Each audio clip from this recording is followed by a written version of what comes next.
જય શ્રીમન નારાયણ.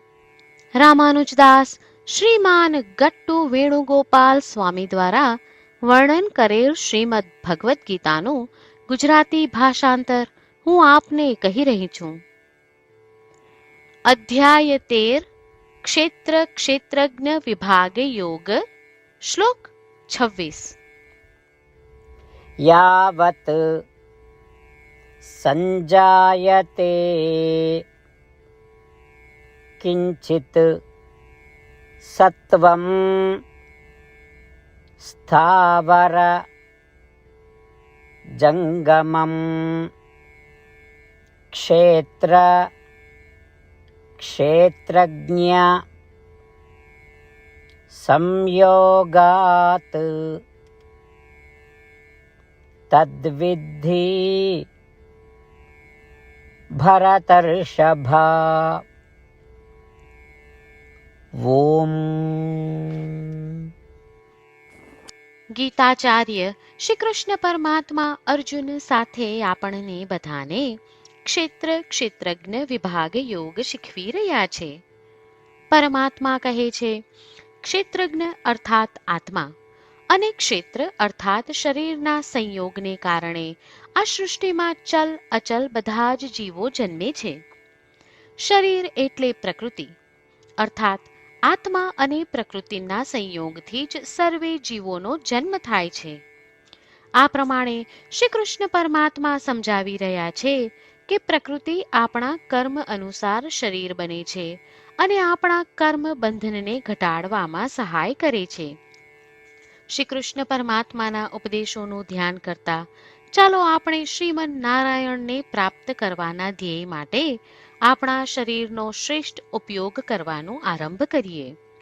શ્રીમન નારાયણનું શરણ લઈ ચાલો આપણે બધા શ્રી કૃષ્ણ પરમાત્માના શબ્દોનું આ શ્લોક સ્વરૂપે પુનરાવર્તન કરીએ.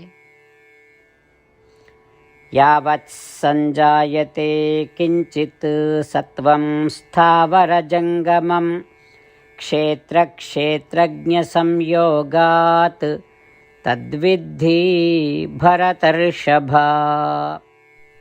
શ્રી કૃષ્ણ પરમાત્માએ આખી ભગવદ્ ગીતાનો સાર અધ્યાય 18ના શ્લોક 65 થી 70માં 8 ઉપદેશ દ્વારા કહ્યો છે. શ્રી કૃષ્ણ કહે છે, જે મારા આ 8 ઉપદેશ અનુસરે છે તે મને પ્રિય છે. એ સર્વે ભક્તોનું હું બધી જ રીતે રક્ષણ કરીશ. શ્રી કૃષ્ણ પરમાત્મા પાસેથી આખી ભગવદ્ ગીતા સાંભળ્યા પછી અર્જુન કહે છે, કરીશ્યે વચનમ તવ. એટલે કૃષ્ણ, હું તમારી આજ્ઞાનું પાલન કરીશ, તમે કહો છો એમ કરીશ. અને આથી જ શ્રી કૃષ્ણએ દરેક પ્રકારના યશ અને વિજય અર્જુનને આપ્યા છે. તો ચાલો આપણે પણ પરમાત્માને 8 વાતો પાળવાનું વચન આપીએ. પરમાત્માને આપેલા વચનથી મોટી કોઈ પૂજા, તપ કે યજ્ઞ નથી. 8 પ્રતિજ્ઞાઓ જે આપણે લેવી જોઈએ તે હું હવે કહું છું. આપ સૌ પણ એનો મન અને હૃદયથી વિચાર કરો. આ રીતે શ્રી કૃષ્ણને વચન આપતી વખતે આપણે સૌ શ્રી કૃષ્ણની હસતી મુખમુદ્રાનો મનમાં વિચાર કરીએ અને પરમ આનંદનો અનુભવ કરીએ. જય શ્રીમન નારાયણ. આપણા 8 વચનો આ પ્રમાણે છે.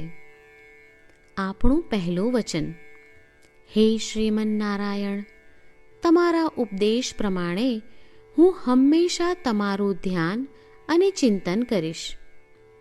આપણું બીજું વચન, હે શ્રીમન નારાયણ, તમે કહ્યું છે તેમ હું સદાય તમારી ભક્ત રહીશ. આપણું ત્રીજું વચન, હે શ્રીમન નારાયણ, હું મારા કર્મો તમને સંતોષ થાય તેમ અને તમારી સેવા માટે કરીશ. આપણું ચોથું વચન, હે શ્રીમન નારાયણ, તમે અનુસરવા કહ્યું છે તેમ મને પૂર્ણ શ્રદ્ધા છે કે હું તમારી છું. હું સદાય મારા હાથ જોડી તમને નમસ્કાર કરીશ, તમારી ભક્તિ કરીશ. આપણું પાંચમું વચન, હે શ્રીમન્નારાયણ, હું તમારા શબ્દો યાદ કરું છું. મામેકમ શરણમ વ્રજ. તમે તમારી શરણમાં આવવા કહ્યું છે. શ્રીમન્નારાયણ, હું માત્ર તમારા જ શરણમાં છું. આપણું છઠ્ઠું વચન. હે શ્રીમન્નારાયણ, આપે કહ્યું છે મા શુચ. તમે અમને આશ્વાસન આપી શોક ન કરવા માટે કહ્યું છે, તો હું દુઃખી નહીં થાઉં, શોક નહીં કરું. આપણું સાતમું વચન. હે શ્રીમન્નારાયણ, અમારા કલ્યાણ અર્થે આપે શ્રીમદ્ ભગવદ્ ગીતા રૂપી આશીર્વાદ આપી અમારા સૌ પર કૃપા કરી છે, તો હું દરરોજ ઓછામાં ઓછો એક શ્લોક વાંચીશ અથવા સાંભળીશ એવો સંકલ્પ લઉં છું. આપણું આઠમું વચન. હે શ્રીમન્નારાયણ, હું ગીતાના દૈવી શબ્દો એ ભક્તો સુધી પહોંચાડવાનો પ્રયત્ન કરીશ જેઓ ગીતાથી અજાણ છે.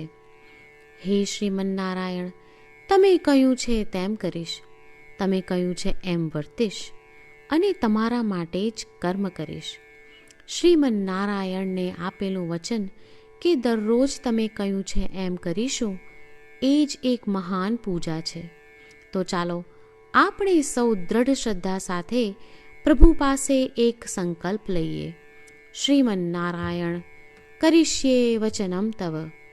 શ્રીમન્નારાયણ, હું તમારી આજ્ઞાનું પાલન કરીશ. સર્વમ શ્રી કૃષ્ણાર્પણમસ્તુ. જય શ્રીમન્નારાયણ. યાવત સંજાયતે કિંચિત સત્વં સ્થાવર જંગમં ક્ષેત્ર ક્ષેત્રજ્ઞ સંયોગાત તદ્વિદ્ધિ ભરતર્ષભા. ઓમ. યાવત સંજાયતે કિંચિત સત્વં સ્થાવરજંગમં ક્ષેત્રક્ષેત્રજ્ઞ સંયોગાત તદ્વિદ્ધિ ભરતર્ષભા.